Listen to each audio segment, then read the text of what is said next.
Two of the great activists and leaders for Soviet Jewry, Rabbi Abramsky and the previous Chabad Rebbe, the Rebbe Rayatz, displayed tremendous courage in strengthening Jewish life in the face of persecution.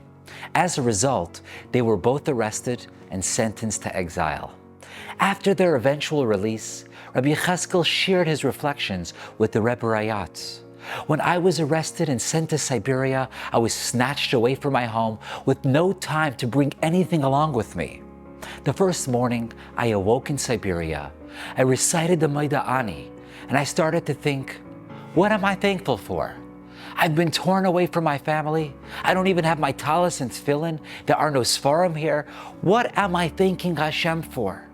But when I got to the words, Rabba Emuna Secha, I realized that there is one thing they cannot take away from me.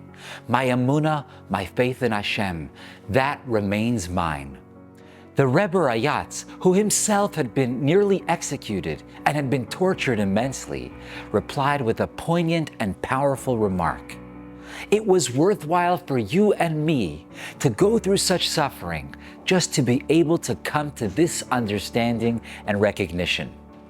I'm reminded of this moving exchange by an incredible insight from Reb Nachman of Breslov on this week's Parsha. Hashem speaks to Avram and commands him to go on a journey. Lech, Lecha, leave your homeland and everything that you know and go el haaretz asher areka. Follow me to a land which I will show you. What's missing from Avram's itinerary is an actual destination. The only thing he knows was that he was going where Hashem would take him. The Mefarshim note that Avram was actually familiar with Eretz Canaan. The Gemara states that Avram had already spent time there prior to settling in Haran. Why did Hashem not simply say, leave Haran and come back to Eretz Canaan? Why the ambiguity and suspense? Why the lack of clarity? Reb Nachman provides a beautiful explanation.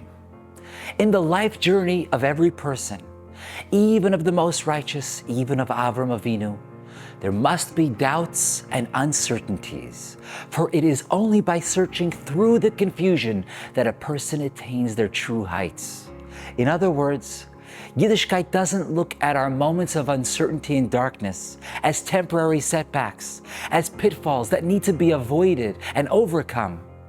These challenging moments of confusion and doubt are actually the seeds that allow us to tap into our greatest strengths and deepest faith.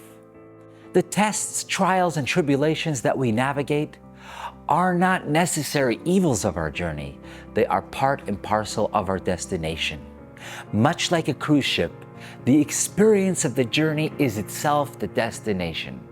We discover the depth of our faith precisely in the unknown.